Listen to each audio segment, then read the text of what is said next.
আচ্ছা, আমাদের আলোচনার বিষয় কি আজকে? Earnings management. তো আর্নিংস ম্যানেজমেন্ট হচ্ছে আয় ব্যবস্থাপনা। কারণ আয় ব্যবস্থাপনা বলতে আমরা কি বুঝাই?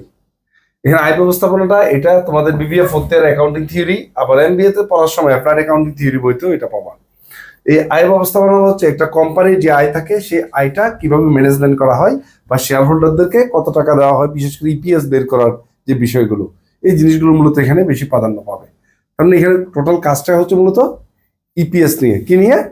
ইপিএস। ইপিএস অনেকভাবে বের করতে পারে, আমরা অনেকভাবে বের করা যায়। কোম্পানির বিভিন্ন ধরনের স্ট্রাকচারাল কারণে এটা ভিন্ন ভিন্ন হয়। তো এখানে যদি আমরা ভালো করে ইপিএস এর ব্যাপারগুলো বুঝতে থাকি, আজকের ক্লাসটা যেটা বেসিক ক্লাস, এই ক্লাসে আমি ভিন্ন টাইপের দুইটা ম্যাথ সমাধান করব। এই দুইটা ম্যাথের কারণে তোমাদের এই কনসেপ্টটা ক্লিয়ার হয়ে যাবে। এই সামনের ক্লাসগুলোতে আমরা আরো ভিন্ন ভিন্ন ম্যাথ আলোচনা করব। এখানে আবার আমাদের ডল, ডিএফএল, ডিটিএল, আই এর মধ্যে এগুলো বিশাল একটা ইমপ্যাক্ট করে, এগুলো নিয়ে আলোচনা হবে। তো আজকে যে ম্যাথগুলো আলোচনা করব সেই ম্যাথের মধ্যে প্রথমে আমরা একটা ইনকাম স্টেটমেন্ট দেখি। এটা সবাই তোমরা পারো, যেহেতু ফোর্থ ইয়ার আসছি। ঠিক আছে, প্রথম আমাদের কি আছে? সেলস। সেলস থেকে কি বাদ দিতে হয়? Variable cost. তারপর কি পাবো আমরা? Contribution margin. কন্ট্রিবিউশন মার্জিন থেকে যদি আমরা ফিক্সড কস্ট পাই বাদ দিই, এটাকে বলা হয় নেট ইনকাম। নেট ইনকাম তার মানে নেট ইনকাম আর ইবিআইটি একই জিনিস। নেট ইনকাম আর ইবিআইটি একই জিনিস। ইবিআইটি কে আমরা আরেকটা নামে ডাকতে পারি, সেটা হচ্ছে অপারেটিং প্রফিট। কি বলো? Operating profit. একটা বিজনেসের অপারেটিং প্রফিট কিন্তু একটা খুব গুরুত্বপূর্ণ বিষয়। এই অপারেটিং প্রফিটের কনসেপ্ট আমরা আরেকটা জায়গায় শিখছিলাম। কোথায় জানো? গুডউইলে। গুডউইলে আমরা কি করতাম? প্রফিট বের করতাম না? ও প্রফিটটা কিন্তু অপারেটিং প্রফিট ছিল। অপারেটিং প্রফিট হচ্ছে আমাদের যে ক্যাপিটাল এমপ্লয়েড আছে, ওই ক্যাপিটাল এমপ্লয়েডের উপর যে মুনাফাটা, সেটা হচ্ছে অপারেটিং প্রফিট। তাহলে বিজনেস তো শুধু ক্যাপিটাল এমপ্লয়েডের উপর মুনাফা হয় না, আমাদের কিছু ফিক্সড ইনকাম থাকতে পারে, আমাদের যে আইডল কিছু ইনভেস্টমেন্ট থাকতে পারে, সেখান থেকে ইনকাম হতে পারে। ওটা মিলে তার নেট ইনকাম হয়। ওটা মিলে কি হয়? নেট ইনকাম হয়। তাহলে এটা হচ্ছে আমাদের earnings before interest and taxes. এটা হচ্ছে কি?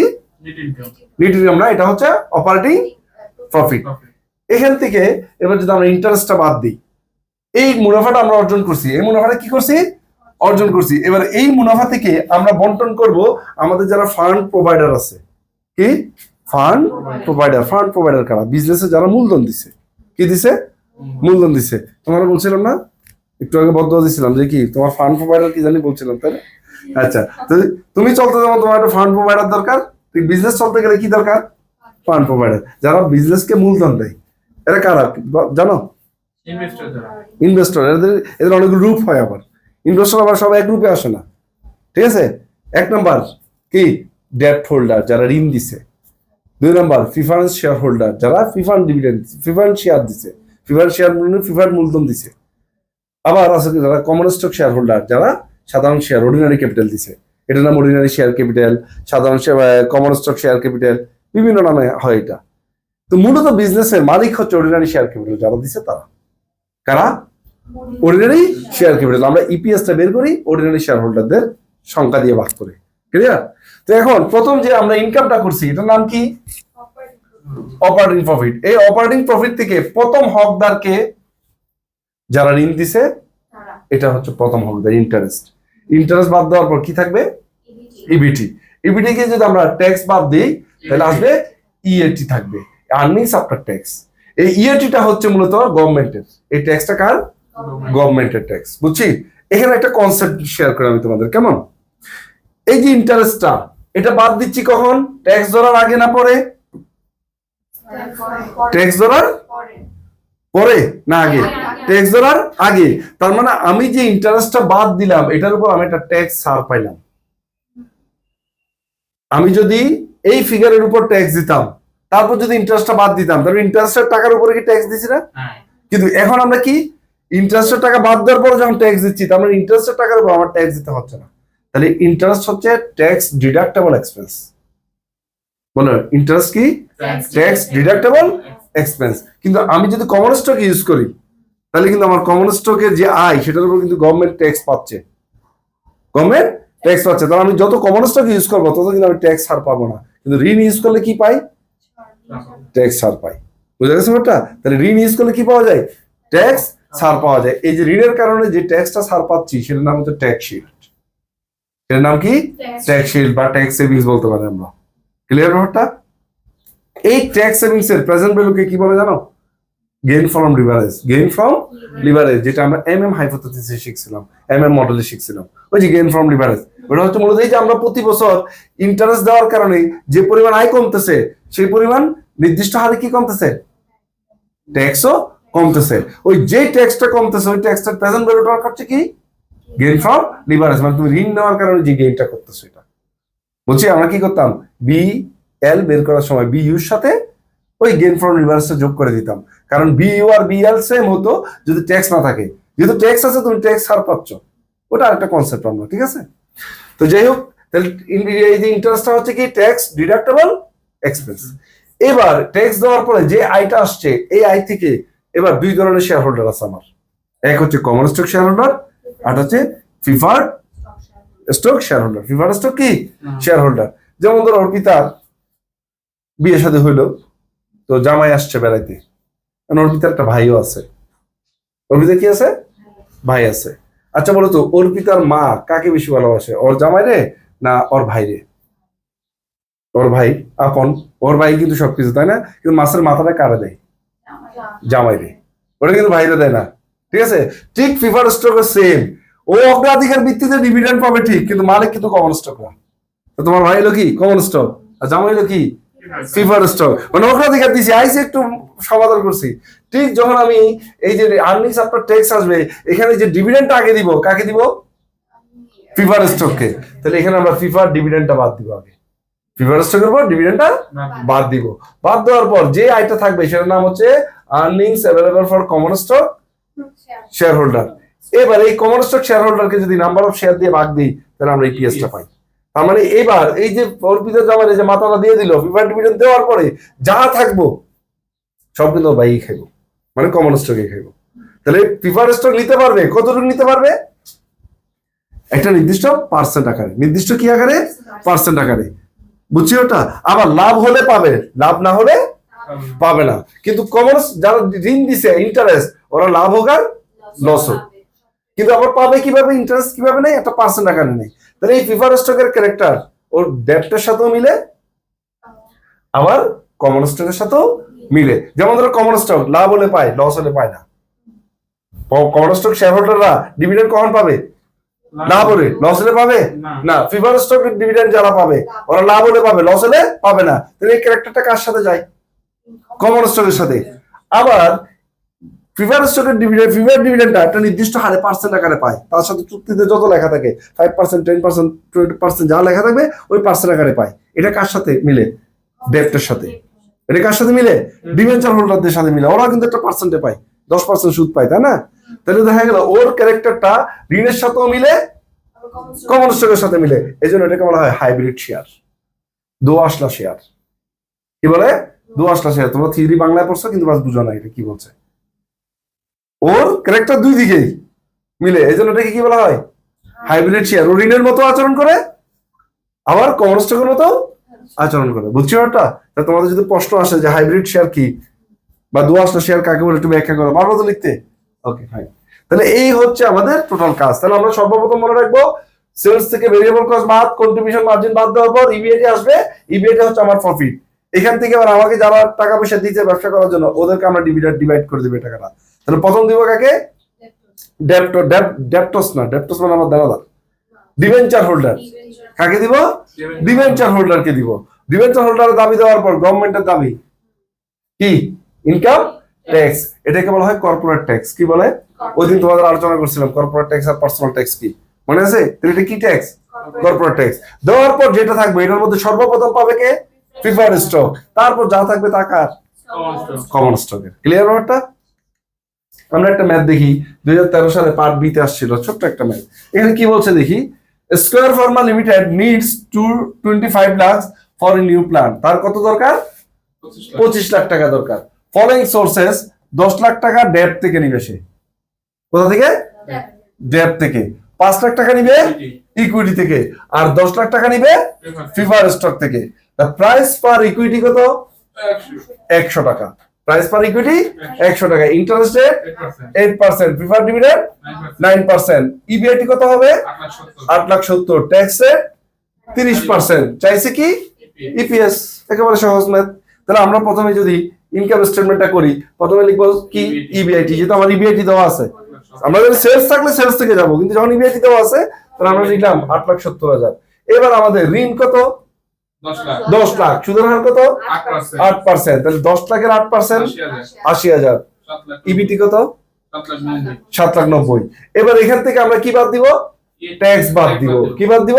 ট্যাক্স। কত পার্সেন্ট? 30%। কিসের উপর? ইবিটির উপর। তাহলে ইবিটির উপর ট্যাক্স যদি আমরা 30% বাদ দেই, তাহলে আসে আমাদের earnings after tax, EAT. Clear? এবার ইএটি থেকে আমরা প্রিফার্ড ডিভিডেন্ড বাদ দিব। এই যে 10 লাখ টাকা প্রিফার্ড স্টক নিছে না, এটার কত পার্সেন্ট ডিভিডেন্ড? এই যে দেখো, ও নিছে কি পার্সেন্টে, ও নিছে কি পার্সেন্টে, বুঝছি? আর লাভ হোক আর লস হোক, ওর 8% নিয়ে যেত, কিন্তু ও আবার লাভ হলে নিতে পারবে, লস হলে নিতে পারবে না, বুঝছি? তাহলে ওর ক্যারেক্টার দুই পাশে, এই যে বলছিলাম 10টা শেয়ার দুই রকম কাজ করতেছে কিন্তু। তাহলে এবার এই 9% আমরা 10 লাখ, যেহেতু আমার কাছে টাকা আছে, আমি 9% বাদ দিলাম, কত? 90,000। থাকে কত? 4,63,000। এবার আমার টোটাল ইকুইটির মূলধন কত? 5 লাখ। ইকুইটির মূলধন কত? 5 লাখ। একটা শেয়ারের দাম কত? 100 টাকা করে। তাহলে 5 লাখ শেয়ারকে যদি 100 টাকা করে, তাহলে 2টা শূন্য কাটা যাবে নাকি? তাহলে আমার নাম্বার অফ শেয়ার কত? 5,000 শেয়ার নাম্বার অফ শেয়ার আছে। তাহলে এই লাভটার মালিক কয়জন? 5,000 জন। যতজন শেয়ার হলো সবাই মালিক না? এবার একজনের ভাগে এই লাভটার কত টাকা করে পড়লো, এটার নাম হচ্ছে ইপিএস। এর নাম কি? ইপিএস। এই জন্য আমরা এটাকে 5,000 লিখলাম নাম্বার অফ শেয়ার। এবার আমরা এই আয়কে যদি নাম্বার অফ শেয়ার দিয়ে ভাগ দিই, আমরা ইপিএস পেয়ে যাই 92.60। একজন শেয়ার 100 টাকা দিয়ে যদি কেউ শেয়ার কিনে, সে 92 টাকা কি পাইছে? প্রতি শেয়ারে লাভ পাইছে। প্রতি শেয়ারে কি পাইছে? লাভ পাইছে। ক্লিয়ার ব্যাপারটা? এই হচ্ছে আমাদের ইপিএস বের করা, বুঝছি? এবার আমাদের এখানে আরেক ধরনের ইপিএস হয়, সেটা হচ্ছে ওয়েটেড এভারেজ ইপিএস। এই কনসেপ্টটা এখন আমি আলোচনা করব। এটা খুব গুরুত্বপূর্ণ, এই ম্যাথ দিয়ে তোমরা অনেক কিছু বুঝতে পারবা। এর নাম কি? Weighted average EPS. এই ওয়েটেড এভারেজ ইপিএসটা কিরকম আবার? এটা হচ্ছে, ধরো আমরা শেয়ার ইস্যু করি না, এটা তো বছরের শুরু থেকে শেষ পর্যন্ত একই ছিল শেয়ারটা। এখন ধরো বছরের মাঝামাঝিতে তুমি কিছু শেয়ার বিক্রি করছো, আগে শেয়ার বিক্রি করছিলে ধরো 10,000, বছরের মাঝামাঝিতে শেয়ার বিক্রি করছো 5,000, তাহলে মোট শেয়ার কত হয়েছে? 15,000। এখন তুমি সারা বছরের আয়কে যদি 15,000 দিয়ে ভাগ দাও, এই যে জুন মাস থেকে যারা শেয়ার কিনছে, ওরা কি এই আয়ের অংশ সারা বছরের লাভ পাবে? না। তাহলে ওদের শেয়ারটা কিভাবে তুমি ইপিএসটা বের করবা? এইটার সিস্টেমটার বাধা দূর করার জন্য যে সিস্টেমটা আসছে, এটার নাম হচ্ছে ওয়েটেড এভারেজ ইপিএস। আমরা কোয়েশ্চেন দেখলে বুঝবো, এর আগে কথা বলে বুঝবো না। আমি একটা কোয়েশ্চেন নিলাম, এমবিএ তে 2017 সাল আসছে এই ম্যাথটা, খুব গুরুত্বপূর্ণ একটা ম্যাথ, প্রায় আসতে দেখা যায় এটা। আমরা একটু পড়ি, কেমন?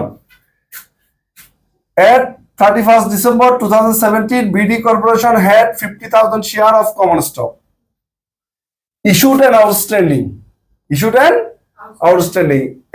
ডিসেম্বর 2017 সালে তার শেয়ার ছিল কয়টা? 50,000। 40,000 of which had been issued and outstanding throughout the year. এই 40,000 এই বছর কি করছে আমরা? ইস্যুড এবং আউটস্ট্যান্ডিং করা হয়েছে সারা বছর ধরে, ঠিক আছে?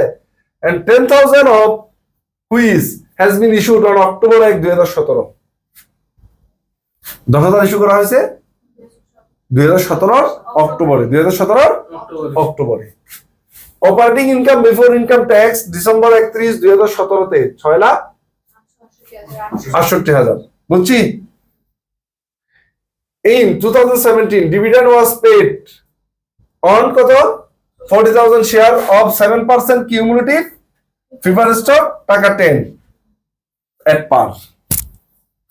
আমরা এই 2017 সালে আবার 40,000 টাকা কি দিছি? প্রিফারেন্স স্টক ইস্যু করা হয়েছে, যেটা কত করে? 7% কিউমুলেটিভ 10 টাকা করে। ক্লিয়ার? এই ডিভিডেন্ড, এই প্রিফারেন্স স্টক আমাদের আছে। নেক্সট আসি এবার এপ্রিল 1, 2018 তে 15,000 এডিশনাল শেয়ার ওয়াজ ইস্যুড। আরো 15,000 শেয়ার ইস্যু করছি, total income before income tax হচ্ছে 18 তে কত? 4,77,000। আচ্ছা, হুইচ ইনক্লুড, যার মতো অন্তর্ভুক্ত আছে আমাদের extraordinary gain and income tax, sorry before income tax কত?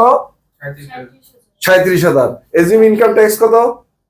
40,000। হোয়াট ইজ দ্য বিডিস আর্নিংস পার কমন স্টক 2017 এবং 18 তে তার কমন স্টকের ইপিএস কত জিজ্ঞেস করছে।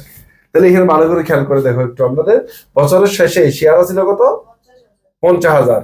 এর মধ্যে 10,000 শেয়ার ইস্যু করছি কখন? অক্টোবরে। তার মানে 40,000 আগে থেকেই ছিল। এর মধ্যে আবার 18 সালে গিয়ে আমরা শেয়ার ইস্যু করছি কত? 15,000। কত হাজার? এপ্রিলের 1 তারিখে 15,000 শেয়ার ইস্যু করছি আমরা। আবার 18 সালে গিয়ে আমাদের যে ইনকাম আছে 4,77,000, এর মধ্যে আবার একটা এক্সট্রা অর্ডিনারি গেইন দেওয়া আছে, একটা অস্বাভাবিক লাভ আছে। কত টাকা? 37,000। তাহলে এটা কি অপারেটিং? এটা তো অপারেটিং না। তাহলে আমাদের ইপিএস বের করার সময় মনে রাখবে যে অপারেটিং ইপিএসটা আলাদা বের করতে হবে, অপারেটিং ইপিএসটা আলাদা, নন অপারেটিং বা এক্সট্রা অর্ডিনারি ইপিএসটা আলাদা করে দেখাতে হবে। বুঝছি? এখন এই যে এখানে ঝামেলাটা দেখো, প্রথমে শেয়ার ছিল কত? 40,000। 10,000 আসছে 17 অক্টোবরে, 15,000 আসছে 18 এপ্রিলে। তাহলে 17 শেষে আসলে এভারেজ আমার শেয়ার কয়টা ছিল? 18 শেষে এভারেজে শেয়ার কয়টা ছিল? এটা আমাদের ওয়েটেড এবার শেয়ারটা বের করতে হবে। কোন ভাবে করবে এটা আমি দেখাই দিব। ক্লিয়ার? তাহলে আমি তোমাদের প্রথমে ফ্লো চার্ট দেখাই, তাহলে তোমরা এই ব্যাপারটা একেবারে ক্লিয়ারলি বুঝবা। কেমন?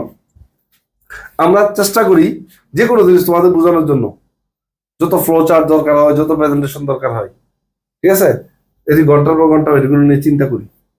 ক্লিয়ার? যাতে মুখস্থ করতে না হয়। কিন্তু দুর্ভাগ্যজনক তোমরা মুখস্থ করতে বেশি আগ্রহী। আসেন, এটা একটা টাইম লাইন, আমি দুইটা ইয়ারে ভাগ করছি। একটা হচ্ছে 17 সাল আর একটা হচ্ছে 18 সাল। এই পর্যন্ত 17, এই পর্যন্ত কি 18। এবার এখানে অক্টোবরের 1 তারিখে আমরা একটা শেয়ার ইস্যু করছি না? এপ্রিলের 1 তারিখে একটা শেয়ার ইস্যু করছি। আমি দুইটা ডেটটাকেও মার্ক করে রাখছি। আচ্ছা, এখানে শেয়ার ছিল কত? 40,000। ক্লিয়ার ব্যাপারটা? আচ্ছা, এবার অক্টোবরের 1 তারিখে কত শেয়ার ইস্যু করছি? 10,000 শেয়ার ইস্যু করছি। তাহলে এটা যোগ করছি, 10,000 শেয়ার যোগ হয়েছে। এরপর এপ্রিলের 1 তারিখে 18 সালে গিয়ে আবার 15,000 শেয়ার ইস্যু করছি। কোথায় বলা আছে? এই যে 10,000 শেয়ার অক্টোবরে 1/2017, আবার 15,000 শেয়ার। এটা হয়েছে না? তাহলে এখন সারা বছর আমাদের অবস্থাটা কি দাঁড়ালো আমি দেখাই। 17 সালের জানুয়ারি থেকে, এটা কোন সাল? জানুয়ারি থেকে অক্টোবর পর্যন্ত শেয়ার ছিল 40,000। অক্টোবর থেকে ডিসেম্বর পর্যন্ত শেয়ার ছিল 50,000। বুঝছি? আবার 18 জানুয়ারি থেকে এপ্রিল পর্যন্ত, এপ্রিলের 1 তারিখ পর্যন্ত শেয়ার ছিল 50,000। 17টা কি শেষ? 17 থেকে আসছে না এটা? 50,000। বুঝছি? এপ্রিলের পর 18 সালে শেয়ার হয়ে গেছে 65,000। ক্লিয়ার ব্যাপারটা?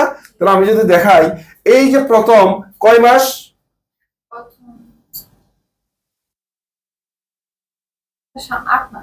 ভালো করে হিসাব করো।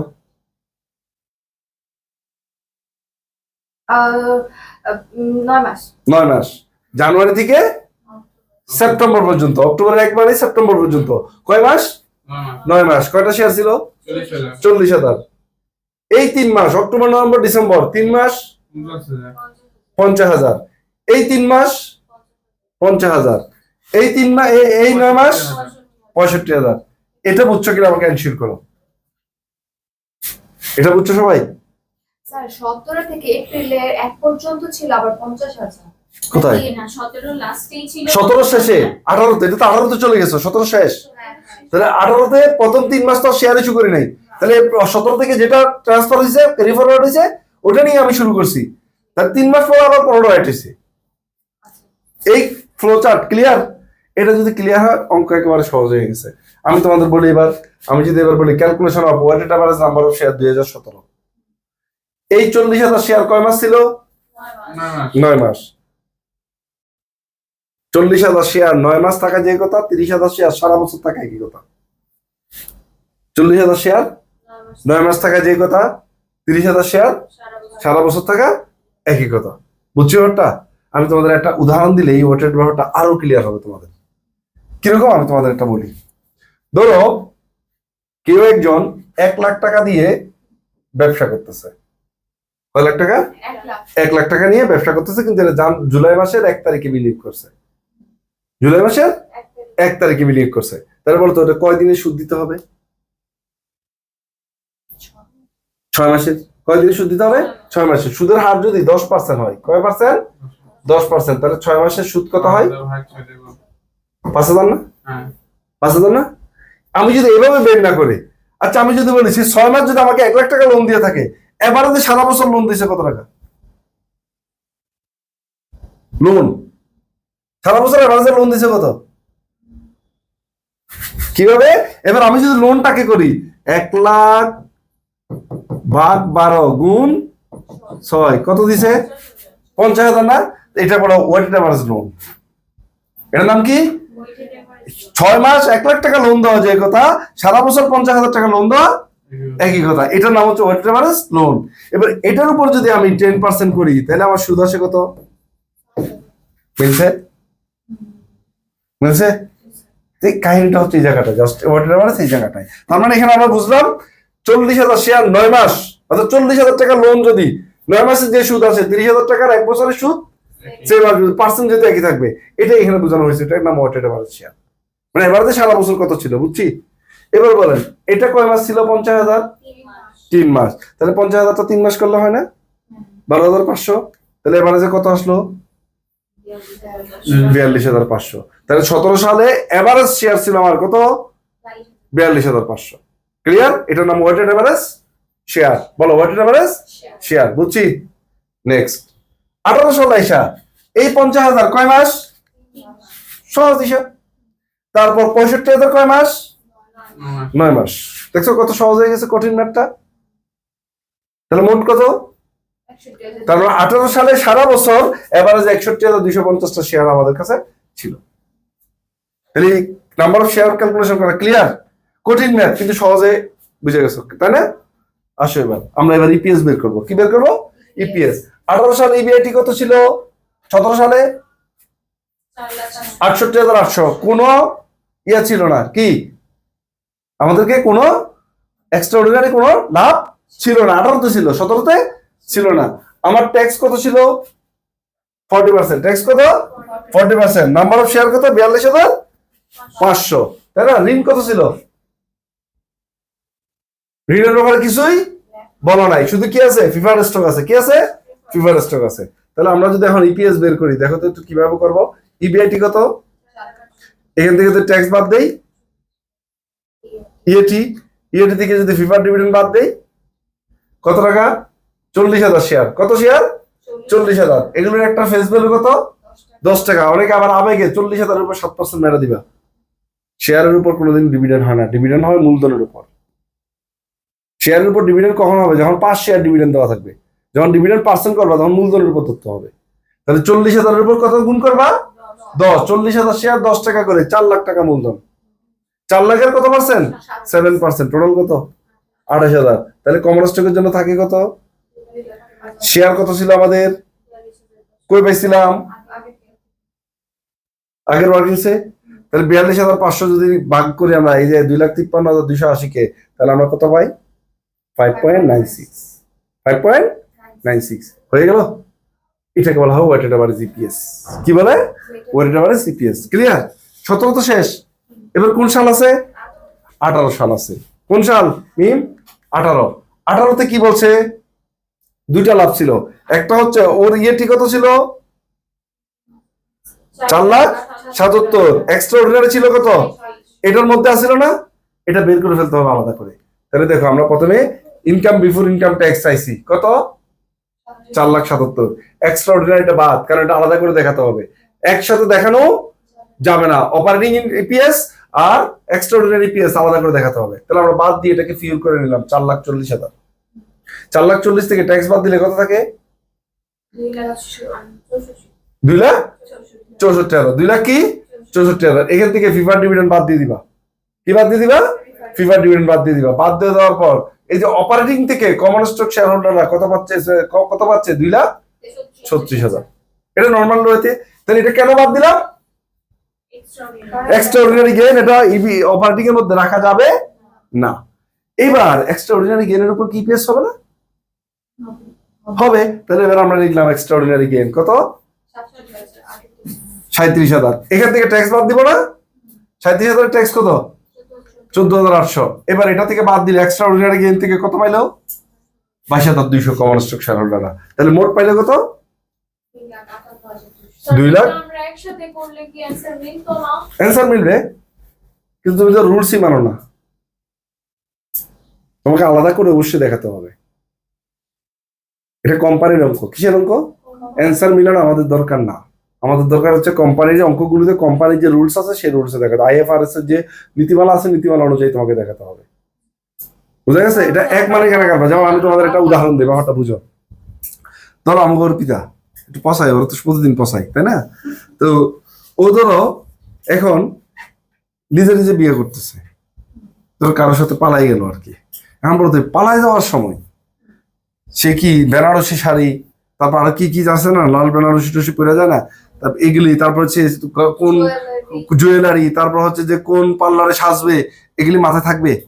কারণ কি? যার বিয়ে সে করতেছে, এখানে এত কিছু ফর্মালিটির কিছু নাই। বাট যখন সে 10 জন মানুষ, দুই পক্ষের 10 জন মানুষ মাথায়া যখন একসাথে বিশাল আয়োজন করে বিয়ে করবে, তখন এগুলো সব বিবেচনার বিষয় না। কারণ কি? এখানে অনেক মানুষের ইন্টেনশন আছে, অনেক মানুষ দেখতে আসবে, অনেক মানুষ জানবে। ঠিক কোম্পানির যে তোমার যে ইপিএস, কোম্পানির যে ফিনান্সিয়াল স্টেটমেন্ট, এটা লক্ষ লক্ষ শেয়ার হোল্ডার দেখবে, কিন্তু তুমি জেন্য মানুষ সেভাবে উপস্থাপন করতে পারো না। কিন্তু তুমি যদি এক ম্যানেজারের কারবার হইতা, তোমারটা কে দেখতো? তুমি দেখতা। তখন এটা যোগ বিয়োগের কোনো ব্যাপার না, এক জায়গায় করে দিলে হয়তো, বুঝছি। কিন্তু যৌথ মূলধনী কারবারে হাজার হাজার শেয়ার হোল্ডার আছে, হাজার হাজার পাওয়ার আছে, হাজার হাজার ইনফরমেশন ইউজার আছে, ওরা সবাই একটা নির্দিষ্ট ফরম্যাট, এই ফরম্যাটটা আইএফআরএস একটা ফরম্যাট করে দিচ্ছে তোমাকে, আইএস এর ফরম্যাট আছে, বিভিন্ন রুলস আছে, ল আছে, এই ল ফলো করে তোমাকে উপস্থাপন করতে হবে। এই জন্য তোমার যদি এটা মিলতো, একসাথে করে দিলে এটা দেওয়া পেত না, তোমার অ্যান্সার মিলে যেত। অ্যান্সার মিলা মানে অঙ্ক হওয়া না, আবার অ্যান্সার মিলে নাই মানেই অঙ্ক ভুল হয়েছে, ব্যাপারটা এরকমও না। হ্যাঁ, অ্যান্সার মিলে নাই, এই জন্য তোমার হয়তো ভুল হয়েছে 10%, তুমি 10-এর মধ্যে 9 পাবা, এমন তোমার অঙ্ক কাটা যাবে, ব্যাপারটা তা না, বুঝছো? আবার আনসার মিলছে, তুমি 10-এর মধ্যে 2 পাবে। ধরো এটা কেউ একজন এভাবে করে দিয়ে গেছে, এক্সট্রাঅর্ডিনারি জ্ঞানটা আলাদা করে দেখায় নাই, ঠিক আছে? যদি ভালো কোনো জ্ঞান এই ছাড় পরে, তোমাকে ওই জায়গায় 2 দিবে 10-এর মধ্যে, ফুল অ্যান্সার দিবে না তোমাকে কখনো। তোমার উত্তর মিলছে তাতে কি হয়েছে? উত্তর এখানে বিষয় না, তুমি লগুলো ফলো করছো কিনা। এই জন্য হিসাব বিজ্ঞানের একটা নীতিমালা আছে, ফুললি ডিসক্লোজার প্রিন্সিপালস। কি? ফুললি ডিসক্লোজার প্রিন্সিপালস, ওখানে বলছে পূর্ণ প্রকাশের নীতি। তুমি এই যে এক্সট্রা অর্ডিনারি জ্ঞান থেকে যে তোমার আইটা আসছে, এটাও তোমাকে স্পেসিফিক ভাবে দেখাতে হবে, স্পেসিফিক ভাবে কি দেখাতে হবে। ক্লিয়ার ব্যাপারটা? তো এখন এটা চলে আসছে টোটাল আয়। তাহলে এখন আমাদের আয় কয়টা? Operating, extra ordinary gain, total. এবার আমার ইপিএসটা নাম্বার অফ শেয়ার কত আছে? 61,250 তো বের করছিলাম আমরা, মনে আছে আমার কিছে? এবার আমি 3টাকে যদি ভাগ দিই, তাহলে 3টা রেজাল্ট আসবে না? একটা হবে কার জন্য? অপারেটিং এর জন্য, একটা হবে এক্সট্রা অর্ডিনারির জন্য, আরটা হবে টোটালের জন্য। এবার আমরা 3টা আলাদা আলাদা করে দেখাবো, আর্নিংস পার শেয়ার দিয়ে, from operating income, from extra ordinary gain, total income. Clear? মানে 3টাকে আমি নাম্বার অফ শেয়ার দিয়ে ভাগ করে 3বার দেখেছি, এটা আলাদা করে তোমাকে দেখাতে হবে এক্সট্রা অর্ডিনারি গেইন যদি থাকে। এটা শুধু স্যার ওয়েটেড এভারেজ ইপিএস যখন চাইবে, বা তোমাকে যখন এরকম সারা বছর একই শেয়ার তোমার থাকবে না, বিভিন্ন সময় শেয়ার ইস্যু করছো, স্টক ডিভিডেন্ড দিছো, আরেকটা ম্যাথ আছে, এটার মধ্যে আরেকটু জটিল প্রক্রিয়া আছে, স্টক ডিভিডেন্ড, স্টক স্প্লিটের ব্যাপারগুলো যখন আসবে ওয়েটেড এভারেজে, তখন এই জিনিসগুলো হিসাব করে তোমাকে হিসাব দেখাতে হবে একসাথে। কারণ তুমি তো কি করলা, বছরের মাঝামাঝিতে স্টক ডিভিডেন্ড দিয়ে দিছো, তো তোমার শেয়ার তো এক ছিল না সারা বছর, আবার মাঝখানে তুমি স্প্লিট করলা। আগে শেয়ার ছিল 10,000, তুমি অক্টোবর মাসে এসে স্প্লিট করে শেয়ার 20,000 বানাই ফেললা, তাহলে তোমার এই ইনফেক্টটা তো এখানে পড়বে না, ইপিএসটা, তাহলে ইপিএসটা জানা হবে না। যেমন আমি ওই দিন একটা কোম্পানির ইপিএস দেখলাম যে সারা বছর ইপিএস, এই কোম্পানির ধরো 120 টাকা 130 টাকা ইপিএস থাকে, গত বছর হুট করে এটা ইপিএস 4,000। পরে ঘাটলাম কি হয়েছে, পরে দেখলাম ও জেনারেল রিজার্ভকে ভাঙায় ইপিএস ডিভিডেন্ড দিয়ে দিছে, মানে জেনারেল রিজার্ভকে আয় দেখাই দিছে। তাহলে এখন ও যদি এটা যদি অ্যাপ্রোপ্রিয়েটলি ও যদি ফিনান্সিয়াল স্টেটমেন্টে প্রকাশ না করতো, তাহলে তো শেয়ার হোল্ডাররা ধোকা খাইতো। এই বছর মনে করবো যে 4,000% ইপিএস হয়েছে, কিন্তু পরবর্তীতে দেখা গেল কি তার ইপিএস হয়েছে 40%। এগুলো তোমাকে পূর্ণ প্রকাশ করতে হবে। ক্লিয়ার ব্যাপারটা? ওকে।